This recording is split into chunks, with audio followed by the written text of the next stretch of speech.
Fifth Row Center. It's another gala premiere today in WGN's Michigan Boulevard Playhouse as we present the charming young French star, Simone Simon, in a delightful romantic comedy, Model Princess.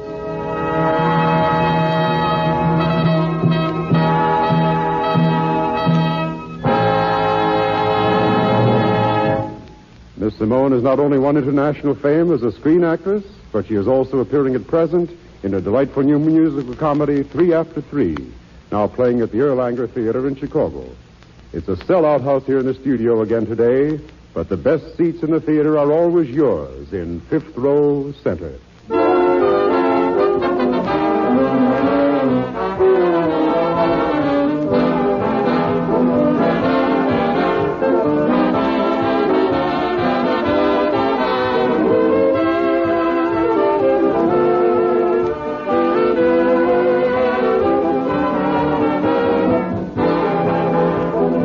Now the lights are being dimmed, and before the first act curtain, we've just time to tell you that supporting Simone Simon in this afternoon's play is a fine cast of famous players, including Olin Soule, Louise Barclay, Brett Morrison, Renee Rodier, and Willard Waterman. Our drama, Model Princess, was written by Noel B. Gerson. Harold Stokes conducts the orchestra, and the production is directed by Blair Walliser.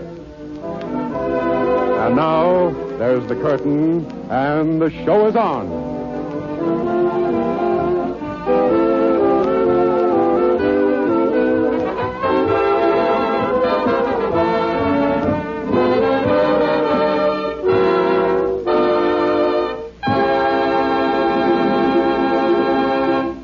Our first scene takes place in the busy newsroom of a metropolitan newspaper in the great American seaport. The city editor is speaking. Marley. Joe Marley. Yeah. Joe, come here. What? I got a peach of a story for you. Another debutante drinking champagne out of whatever debutantes drink champagne out of. No. This is a real story. Look, take a photographer down with you and go to the docks where the President Van Buren is docking. His Highness, the famous Prince Paul, is on board with his new bride. She's a French gal, apparently. We don't know much about it. In fact, I didn't even know the prince was married, so it sounds like it ought to be a good yarn. Do either of them speak English, or do I use sign language? You find that out for yourself. Okay, sunshine. I wish I was back at police court. We could always get a story out of the judge. And maybe a free lunch, too.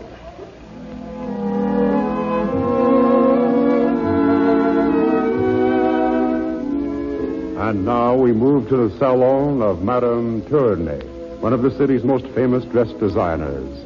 Madame Tournay is sitting in her office working when the door opens. You called for me, madame? Oh, Rochelle. Yes. Sit down, please. Merci, madame. Rochelle, you have been working here as a model for a long time? Oui, madame, for 3 years. Ever since I came over here from Paris. You've enjoyed your work? Oh, but I have, madame.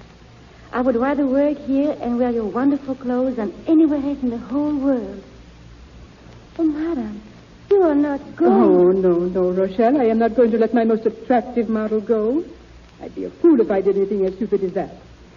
I don't quite know how to explain this to you.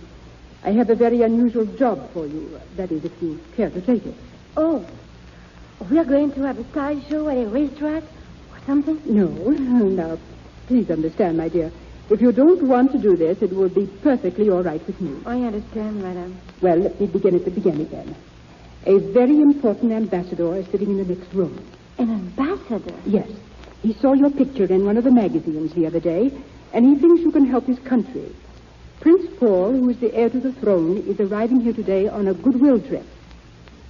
Oh, yes, I know. I read all about him.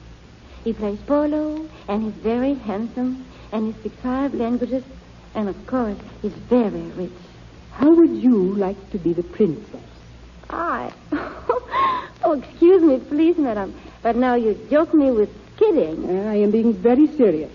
The prince and his advisors decided that without a wife, he would become entangled with too many romantic young American girls. You know, wanting to marry him. And besides, a wife will help convince our businessmen that the prince is solid and serious. You are young and charming, and you are beautiful. And, of course, you can wear clothes, or you would not be here at Madame Tournay's. They have already announced that the princess is with Paul. But it is not so. There is no one. And that is why they come to you. The ambassador will pay you $10,000 if you will pretend to be the princess for a few weeks. They will take you out to the ship in a special cutter, and you will start at once. Do you want to do it? Oh, but I cannot. To be alone with a man. Oh, what will my friends think of? Oh, there is nothing to fear. You will be quite safe. Prince Paul is a gentleman, and this is a business agreement. Oh, but everyone will know it was I. Not at all. We will change your makeup, your hairstyle, your whole appearance. People who have seen your picture in the fashion magazines won't recognize you. And neither will your friends.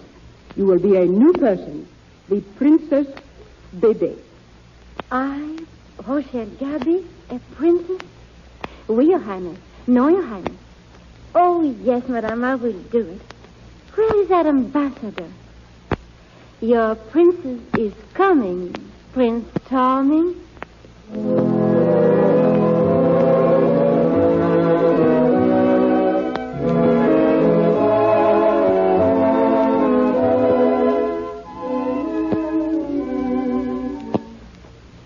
You're doing beautifully, Rochelle. You could not have done better if you'd been born a princess. Oh, these past 3 days have just been like a dream. Sometimes I can close my eyes and almost imagine that I am a princess. And when I open them and see a room as big as this one, I know I must be at least a duchess. Is this the grand ballroom of the hotel? Do they hold big meetings here? Oh, this is just the royal suite. I wonder. Do they think kings and queens and princesses are bigger than other people? The rooms are always so much larger. This afternoon may be rather difficult for you. It'll be the first time you see a member of the press alone. It'll be difficult for you, too.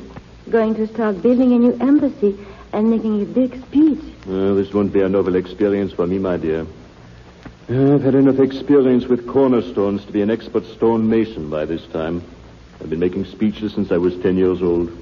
Yes, and it'll be very boring for you. But I am enjoying myself. And I'm going to enjoy being interviewed today. I hope. Now, just remember this. If you get into difficulty, a member of the staff will be in the next room. I will remember. Mr. Joseph Morley of the Star Express is here by appointment to see Her Highness. You may show him in. Are you leaving, Your Highness? Yes, I must go. And do your best. Oh, dear. I shall try very hard. Adieu, Paul. Adieu. Entrez.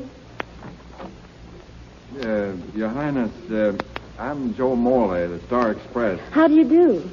Will you not come in? Thanks. Please sit down. Well, maybe you can tell I'm a little bit on the edgy side. You see, this is the first time I've ever interviewed a princess. How nice. We're starting together then. This is the first time I have been interviewed alone by a newspaper reporter. It is? Yes. I mean, you see, the first time in your country. Oh. Didn't quite get you there for a minute. Well, then, shall we begin? Mm-hmm. Have you been a reporter very long? Well, almost 5 years now. Do you enjoy your work? Yeah, pretty well. But I'd like to get away from this sort of stuff. You know, I don't like to pry into other people's lives. Or what would you like to do? Well, I own some property up in Vermont. I'd like to go up there and live. Oh, it's wonderful up there in the winter. Everything, as far as you can see, is all still, white, and sparkling. It's cold outside and warm inside, and crisp everywhere.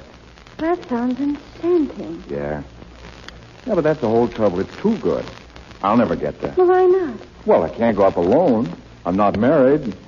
I don't even know any girl who'd want to bury herself up in the Vermont hills with me. I should think any girl would love living that kind of a life. You do? Of course I do. Well, why can't you find the right girl? You tell me, sister. I beg your pardon, Your Highness. Oh, that's all right. Oh, really, I'm terribly sorry. Don't apologize. I'm okay with that crack. Hey, wait a minute. What kind of an interview is this, anyway? You're asking me all the questions. Now then, what about you? Oh, there's nothing very remarkable about me. I was born in Paris, And I lived there most of my life, and here I am. You're being rather modest. No, that's all there is to me. Yeah, well, that isn't every girl who marries a prince and will someday be a queen. Not every girl wants to be a princess or a queen. No? What do they want? Maybe they would like to live on a farm in Vermont. Yeah. Okay, kid me if you want to, but I'm going to use that in my story anyway. Princess would prefer life on simple farms. Now, you are kidding me. No, not a chance. Tell me, Princess, you don't mind my getting personal. How'd you happen to fall for his nibs? I mean, Prince Paul. The prince is... Oh, I'm sorry, doggone. There I go pulling another boner. Please forgive me. I imagine it's pretty hard for a girl not to fall in love with a man as good-looking as Prince Paul. There's nothing to forgive. Well, I've taken up enough of your time, Princess. Thanks for the interview and for everything. It's really been swell. Perhaps we shall meet again. No, not much chance. We live in different worlds, Princess. Perhaps we are not as far apart as you think. The life of a princess is not very different from that of a close mother. Yeah. Well, that's a neat way of putting it, anyway. Well, so long. Why don't you come to dinner with us? Me? Why not? Well, why not? Meet us here at 8 o'clock. Well, won't his nibs, won't the prince be sore? Oh, I don't think so. He's very wide-minded. At 8. At 8.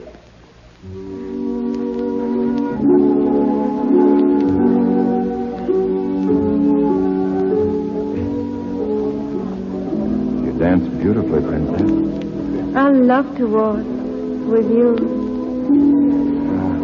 It's been a wonderful evening, Your Highness. Oh, please don't call me that. Why don't you just call me Rochelle? I thought your name was Baby.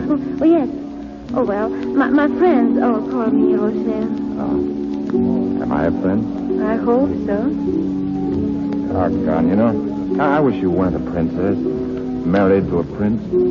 Why do you wish something like that? Well, it puts limitations on friendship. You mean you would like me better, maybe if I were a shop girl, or an airplane stewardess, or a model? Maybe you speak with an accent, Rochelle, but you sure do get the dress.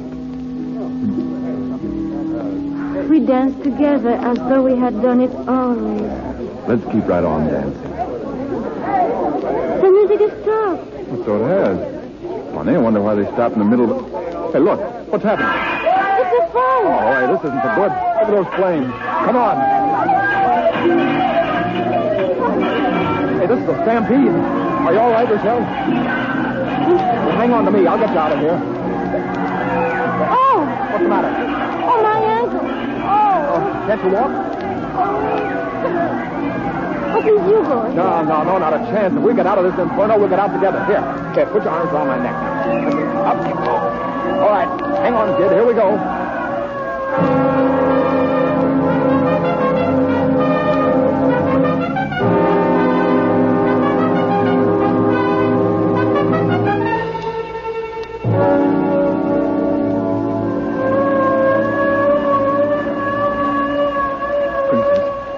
Rochelle, are you all right? We're safe. We're out. Oh, say something, please. Are you ill or what's wrong? Oh, darling. Darling. Give her air. She's fainted, buddy. You called me darling. Are you all right? You saved my life, and you called me darling. I called you... Oh, I'm sorry. That was a pretty rotten thing to do. I keep forgetting you're married to the prince. I was holding you in my arms. Sort of lost track of things, I suppose. Please, don't think too badly of me. Whatever I think of you, and I shall think many things, it'll never be that. I promise you.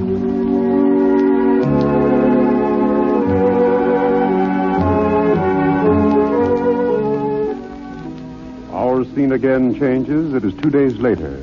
We go back to the royal suite of Prince Paul at the Hotel Ritz. The prince is reading a newspaper. My dear, come in. Please, sir, I want to speak to you, Paul. Your Highness. But of course, I'm merely reading the papers. We have another fine press today, thanks to you. Oh, that's what I wish to speak to you about. I want to stop now. To end this silly farce at once. You want to do what? There's no pleasure in this game of pretending to be someone else. You've been very kind. You've been wonderful. And I cannot go on. I must stop. I must. Well, you cannot leave now. It is impossible. Why not? For there's too much at stake. If you were to walk away now, we'd be the laughingstock of the world. I would have no chance at all to get the loan we need from these American bankers.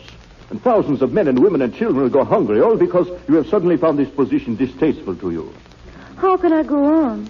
Pretending to be your wife When you're in love with that newspaper reporter? Yes. I'm terribly sorry, my dear. But you must try to understand my position, too. More than personal interest is at stake. The issue transcends personalities. I understand. But what am I to do? Oh, please tell me and help me. Simply be a little patient. In another 2 weeks, I hope to have the loan from these bankers, and my American visit will end. Then you can go to your friend and tell him the truth. And if he loves you as much as you do him, you will have no difficulty at all. Very well, then, Your Highness. I will keep up this game of make-believe a little longer. It is hard, but I will keep my bargain. I'm deeply grateful.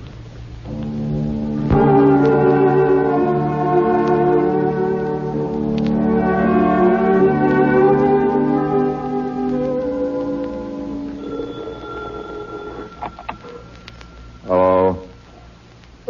Hello? Huh? Yeah, this is Joe Morley. Yes, I tell you it is. Hey, who in blazes is calling me at 4 a.m. to find out if I'm me? I don't care if you got a story for me. I'm sleepy. Huh? What's that? About the princess? What do you mean? What? Say, look, if you're trying to pull a gag, so help me, Yeah, all right. All right, I'll be over in the morning. Sure I will. First thing in the morning.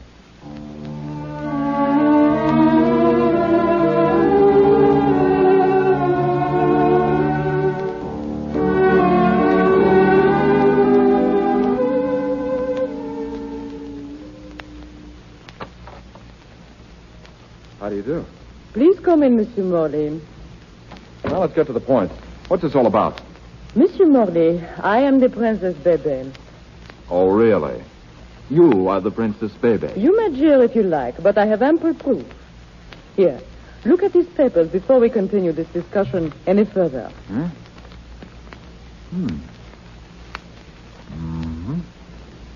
This seems authentic enough, but what is this? I'm afraid I don't understand. Well, the story is very simple. I was a dancer at the Folies Bergère in Paris. I met Prince Paul there, and we fell in love. I am not of royal blood, and so at first we thought marriage was out of the question. But we decided nothing should stand in our way, and so we were secretly married at Cadantibes. And we have kept the marriage secret. Paul wanted to make it public, but I was afraid the notoriety would injure him. And so we had a quarrel. And at the last moment, I did not accompany him. After reconsidering, I decided I had been a little bit hasty, and I came on the next ship. Because of the war, I did not arrive here until yesterday. And then I discovered that a little Parisian imposter was calling herself Princess Bébé and has been appearing everywhere with my husband. An imposter? You, Princess... You know, this is a little hard to get all in one swallow. Let me continue, please. You have written many stories in your paper about this artificial princess. So I want you to know the truth. Here are some of my pictures. Now you can print the truth in your newspaper. Yeah. So she isn't even married to him. Yeah, now I can print the truth all right. Joe Morley, the world's #1 sap. Yeah, that'll make a great story.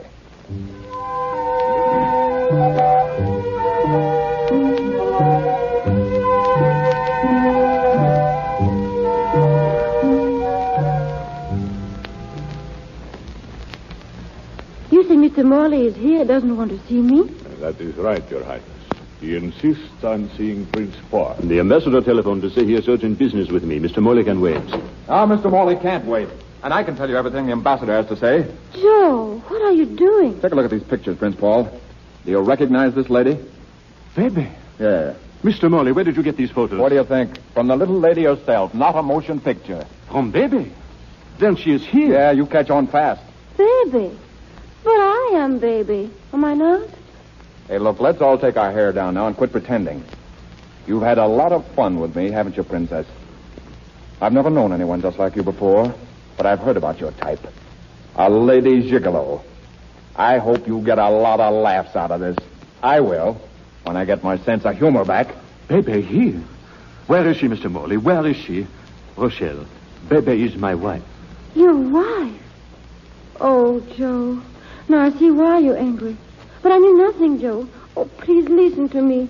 I didn't make a fool of you. Honestly, I didn't. Well, you tried hard enough. Oh, don't do this to me, Joe. All I ask is that you listen to me. No, I won't listen to you. I listened to you too much already. Star reporter Morley mixes honey with printer's ink. Mixture doesn't gel. Result, the ink comes off the page. All right, then. Don't listen to a word I have to say. Well, there's nothing I would say to you anyway. You're mean and contemptible and unfair and suspicious and vulgar and horrible and prejudiced and hateful and terrible and nasty. And super nasty. I don't know why I ever liked you. I didn't. I never did like you. I hate you. I never want to talk to you again. I never wanted to see you again. I won't either. Oh, why did I ever leave Paris? At least if men there weren't gentlemen, they still acted like gentlemen. This is a finish, Your Highness. I don't want the $10,000. I don't want anything. I'm leaving now. Goodbye. Poor child. Hey, what was that she said about $10,000?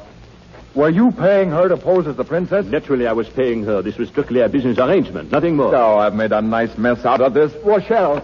Oh, she's gone. You're a discerning young man. Well, I've got to find her and tell her I didn't understand. I made a terrible mistake. There are many entrances to this hotel. You'll have a difficult time. Well, do you know where I can reach her then? I do not. You mean even if you did know, you wouldn't tell me? Correct. Why don't you place an advertisement in your newspaper? You're a big help. Baby! Paul. Baby. Oh, Paul. Oh, baby. Oh, Paul. Oh, I'm so glad you are here. I apologize. No, it was all my fault. I won't let you say such a thing. I was entirely to blame. No, you were not. And I have done something to atone for my foolishness. Oh, Paul, why did you not tell me you were trying to arrange a loan for Mr. Grant, the banker? There's no need to bother you with such matters. How do you know Mr. Grant? What do you know about a loan? But I've known Mr. Grant for many years. Just an old friend of the family, I suppose. You keep still. What about the loan? The ambassador told me about it, and he said I must keep very quiet or we would not get the money. So? So I telephoned to Mr. Grant, and he said that if he had known I was the Princess Bebe, he would have given you the loan long ago. You see, Mr. Grant is indebted to me. I introduced him to his wife. You're wonderful, Bebe. You're wonderful. Where's the money? He will send you the necessary papers today. We will celebrate. We will go home. Oh, boy, let's all go home. Goodbye, Mr. Morley. Oh, my darling. And so they lived happily ever after. Fooey.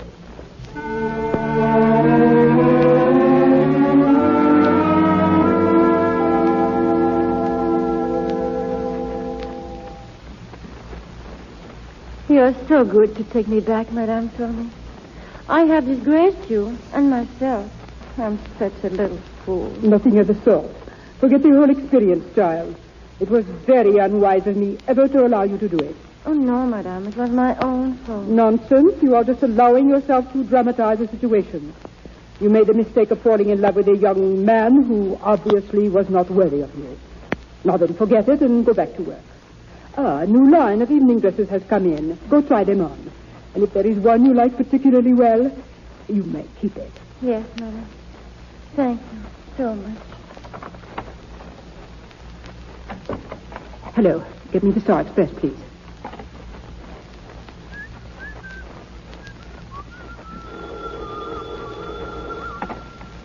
Hello? I want to speak to Mr. Morley, please. Yes, he's one of your reporters. Yes, please. Hello? Hello, Mr. Morley? Mr. Morley, this is Madame Turney of 3rd Street. I wondered if you might drop over here to see me. No, on personal business. Any time this afternoon, Mr. Morley. Thanks so much.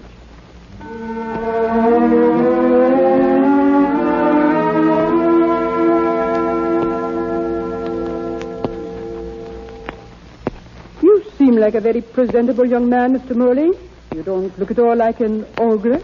Now, look, you didn't ask me here, madame, to compare me with mythical animals. Now, what's this all about? I have been hearing quite a little about you, Mr. Morley, and I wanted to see you for myself. Who's been talking about me? One of our models here? I don't know any models. Maybe you got the wrong guy. You know this one, I think. Her name is Rochelle. Rochelle? Where is she? I want to see her. I've been looking all over town for her for a week. Where is she? Suppose I have her come in. Oh, pardon my boyish enthusiasm and lack of self-control, madame. Hear me, please. Ask Rochelle to come up here at once, please. Oh, madame, how can I thank you for this? Don't yet. Wait and see if she'll speak to you first. I'll leave you here to wait for her alone. Let's see now. Hello. No, that won't do. Hello there. No. All right. You wanted me, madam? Oh, Very much. go away. Now, that's not very reasonable. I'm here and you came in. If there's any going away to be done, you're the one to do it. How'd you get here? Well, taxi cabs, we call them in this country. A man drives and you tell him where you want to go and he takes you there. It's quite simple. You're most amusing. Thanks. You're not so bad yourself. I am leaving. No, wait, Rochelle, please. Oh, let me go. You walked out once before and it took me a week to find you. I'm sorry, darling. Really, I am. Did you say darling? Yes, darling. Oh, I see. Darling. Now I'm going away. Going away? Where? To Vermont? Are you going alone? No, I'm taking my wife. But you're single. Are you getting married? Sure I am. Have you asked her to marry you yet? Not yet. No. Well, then how do you know she would marry you? I've got a sneaking idea. Well, you're very sure of yourself, Mr. Joe Morley. I'll say I am. Why, I'm offering her the life of a princess. Then I am sure she will answer yes.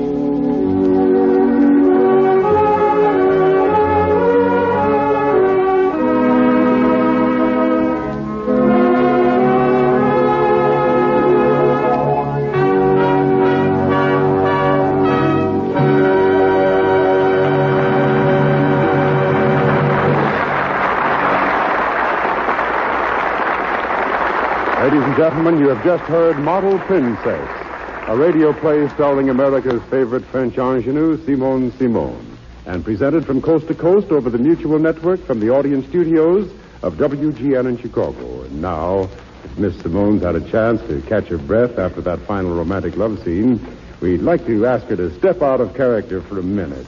I think our audience will agree that Miss Simone gave a very beautiful performance this afternoon. Miss Simone.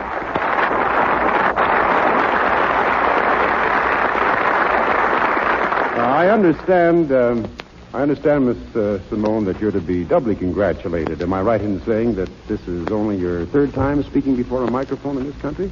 Yes, Mr. Andre. You see, I'm still just a beginner. Well, you certainly sounded like a veteran. How do you like radio acting, Miss Simone? Oh, I think any kind of acting is fun. On the stage, in the movies, on the radio. I love it. Tell us, is this your first visit to Chicago? Yes, it is. And I hope it won't be the last. I think it's a beautiful town.